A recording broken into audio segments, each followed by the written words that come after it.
ആനകളെ ഉത്സവത്തിൽ എഴുന്നള്ളിക്കുന്നതിൽ നിന്നും വിലക്ക് ഏർപ്പെടുത്തി. ഗുരുവായൂർ കോട്ടപ്പടിയിൽ തലപ്പൊക്ക മത്സരത്തിൽ പങ്കെടുത്ത ആനകളായ ചെർപ്പുളശ്ശേരി അനന്തപത്മനാഭൻ, ചിറക്കൽ കാളിദാസൻ, ഊക്കൻസ് കുഞ്ചു, ചെർപ്പുളശ്ശേരി രാജശേഖരൻ എന്നീ ആനകൾക്കാണ് വിലക്ക് ഏർപ്പെടുത്തിയിരിക്കുന്നത്. 2 ദിവസങ്ങൾക്ക് മുൻപ് കോട്ടപ്പടി കപ്പിയൂർ ചിറക്കൽ ഭഗവതി ക്ഷേത്രത്തിൽ ഉത്സവത്തിനോടനുബന്ധിച്ച് നടത്തിയ തലപ്പൊക്ക മത്സരത്തിൽ വെച്ച് സമന്വയ പൂരാഘോഷ കമ്മിറ്റിയുടെ ഭാഗമായി എഴുന്നള്ളിച്ച ചെർപ്പുളശ്ശേരി അനന്തപത്മനാഭൻ എന്ന ആന മത്സരം നടക്കുന്നതിനിടയിൽ കുത്തിപ്പൊക്കാൻ ശ്രമിച്ച പാപ്പാനെ കൊമ്പുകൊണ്ട് തട്ടിത്തെറിപ്പിച്ചിരുന്നു. അരമണിക്കൂറോളം പരിഭ്രാന്തി പരത്തിയ ആനയെ മറ്റു പാപ്പാന്മാർ ചേർന്ന് പിന്നീട് തളയ്ക്കുകയായിരുന്നു.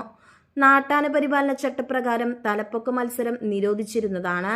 നിയമം ലംഘിച്ച് മത്സരം നടത്തുന്നതിനിടയിൽ ആനയിടഞ്ഞ സംഭവത്തിലാണ് ഇപ്പോൾ നടപടിയെടുത്തിരിക്കുന്നത്.